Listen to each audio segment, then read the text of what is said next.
Untuk informasi lebih lengkap dan berita-berita lainnya yang terkait, klik link di deskripsi di bawah ini. Dan jangan lupa juga subscribe channel YouTube kami. Pastikan Anda juga menginstal aplikasi CNBC Indonesia yang tersedia di App Store dan Play Store.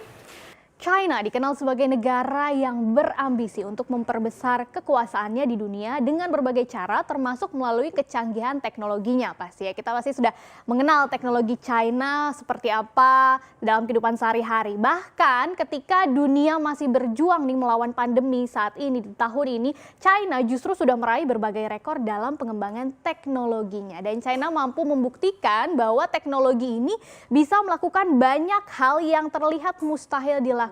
Mulai dari terbang dan mendarat sampai ke bulan, bahkan meluncurkan bulan KW made in China, menyelam ke laut di bagian terdalam, sampai yang terbaru ini merakit teknologi yang disebut juga dengan matahari buatan. Nah, dalam waktu hampir bersamaan ini kita seolah sedang menonton ya unjuk gigi China di bumi sampai di luar angkasa. Ini luar biasa sekali. Bagaimana sih caranya China bisa seluar biasa ini, kita bahas bersama. Jadi pada tanggal 4 Desember 2020 kemarin, China telah mengumumkan bahwa sudah berhasil menyalakan yang disebut dengan reaktor fusi nuklir dan bernama HL2M Tokamak ini untuk yang pertama kalinya. Nah, reaktor ini adalah perangkat penelitian fusi nuklir yang terbesar dan tercanggih di China dan bertempat di barat daya Provinsi Sichuan dan selesai dibuat pada akhir tahun lalu, tapi baru bisa dinyalakan 4 Desember kemarin nih. Jadi cara kerja reaktor itu seperti apa sih? Reaktor fusi nuklir ini mirip seperti cara kerja matahari dan bintang ya. Bahkan reaktor ini tadi sering disebut dengan matahari buatan. Kenapa? Karena memang dari reaktor ini bentuknya seperti ini ya, kurang lebih itu bisa menghasilkan panas dan tenaga yang sangat besar. Dan berdasarkan laporan dari China National Nuclear Corporation, reaktor ini bahkan mampu beroperasi di suhu 150 juta derajat Celcius. Buat perbandingan nih, inti matahari aja itu cuma mencapai suhunya adalah 15 juta derajat Celcius. Jadi suhu matahari buatan China ini bisa 10 kali lipatnya ya tadi dari suhu inti matahari. Nah, banyak yang memprediksi nih teknologi fusi nuklir ini nanti fungsinya ke depannya itu akan digunakan menjadi pembangkit listrik di masa depan. Nah, pertanyaannya buat apa sih sebetulnya China buat matahari buatan ini? Ternyata karena memang China berencana untuk membangun reaktor eksperimental paling cepat tahun depan, kemudian juga berencana membangun prototipe industri di tahun 2035 yang nanti akan mulai digunakan juga secara komersial dan dalam skala besar tahun 2050. Intinya reaktor ini akan digunakan untuk memenuhi kebutuhan energi di China yang sekarang memang semakin besar pastinya karena negaranya sudah sangat besar, supaya ujung-ujungnya ekonomi China nih kedepannya bisa terus berkembang lagi secara berkelanjutan. Jadi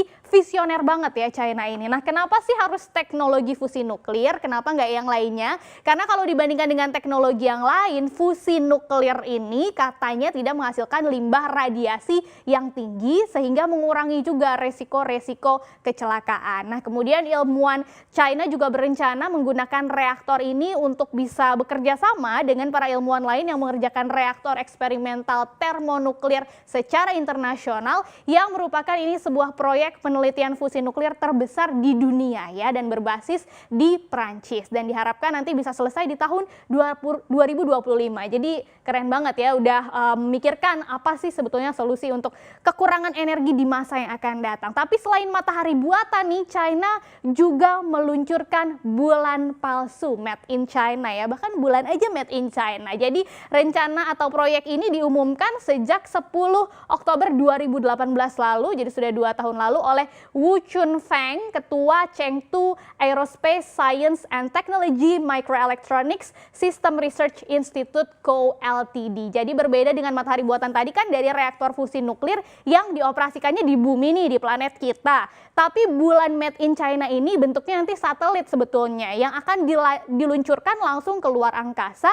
Nah, rencananya itu tahun ini, waktu itu 2020, sekarang udah penghujung tahun, kita nantikannya apakah jadi diluncurkan tahun ini dan tujuannya adalah memang untuk melengkapi sinar bulan nih di malam hari. Jadi bahkan katanya tingkat sinar bulan buatan China ini bisa sampai 8 kali lebih terang dari bulan asli dan diprediksi bisa menerangi area dengan diameternya 6 sampai 260 mil atau sekitar 80 kilometer tuh. Jadi luar biasa ya, dan kecerahan bulan buatan ini juga diprediksi mampu menggantikan nanti lampu jalanan sepenuhnya. Itu sampai ke situ China penggunaan teknologinya. Nah, masih terkait dengan bulan nih, China juga bukan cuma buat bulan palsu tapi juga langsung terbang dan mendarat di bulan aslinya. Di 1 Desember 2020 kemarin ada pesawat Chang'e 5 yang telah mendarat di sisi barat laut bulan baru-baru ini. Dengan misi ini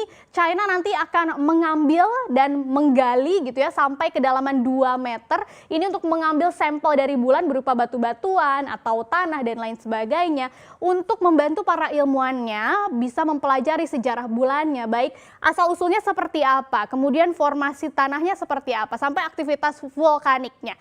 Menurut China Aerospace National Space Administration, pesawat dan sampel-sampel yang akan dibawanya itu akan mendarat lagi atau pulang lagi ke bumi kira-kira di pertengahan Desember ini. Dan kalau seluruh misi ini nanti berhasil, maka ini akan jadi yang pertama kalinya material bulan diambil kemudian dibawa lagi pulang ke bumi setelah 44 tahun lalu. Terakhir kali itu dilakukan oleh Rusia, nah sekarang China. Jadi sudah hampir setara nih ya dengan Rusia ya, walaupun 44 tahun lalu Rusia sudah melakukannya. Nah, misi Chang'e 5 ini adalah tahapan ketiga dari program eksplorasi bulan China yang nanti akan dilanjutkan lagi, belum selesai. Masih ada pesawat Chang'e 6 yang akan meluncur lagi ke bulan dan nanti akan ujungnya sampai tahapan keempat program ini supaya akhirnya nanti bisa tujuan akhirnya membawa pesawat yang berawak ya. Kalau ini kan nggak berawak, kalau nanti pesawatnya membawa orang gitu, ada awak krunya. Nah, bukan hanya di luar angkasa saja, ada juga yang di bumi. Di 10 November 2020 kemarin, bulan lalu, kapal selam berawak China itu namanya Fengdouxi ini juga sudah berhasil menyelam bahkan menjajaki salah satu tempat terdalam di planet bumi. Ini katanya kedalamannya bisa sampai menembus ke dasar laut di sedalam 35.791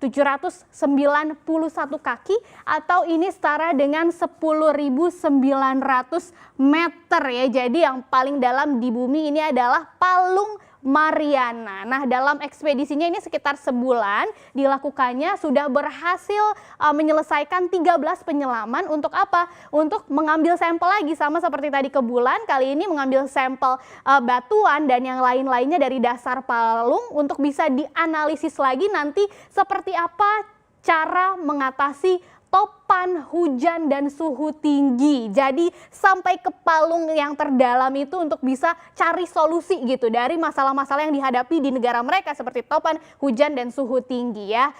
Dengan misi ini China juga berhasil nih sejajar dengan negara-negara seperti Amerika Serikat, kemudian Prancis, Rusia, dan Jepang yang memang punya kemampuan kapal selam berawak tembus sampai 11.000-an kaki gitu ya. Dan nanti rencananya kemarin kapal itu kembali ke pelabuhan di Provinsi Hainan pada tanggal 28 November 2020. Keren banget ya. Jadi betul-betul dari yang paling dasar di bumi sampai ke luar angkasa, China itu mempertontonkan prestasinya di tengah kita sekarang justru masih berjuang bersama-sama melawan pandemi COVID-19. Harapannya sih ke depannya kita bukan lagi Indonesia khususnya, bukan lagi menjadi penonton tapi juga bisa menjadi bagian dalam perkembangan teknologi ke depannya.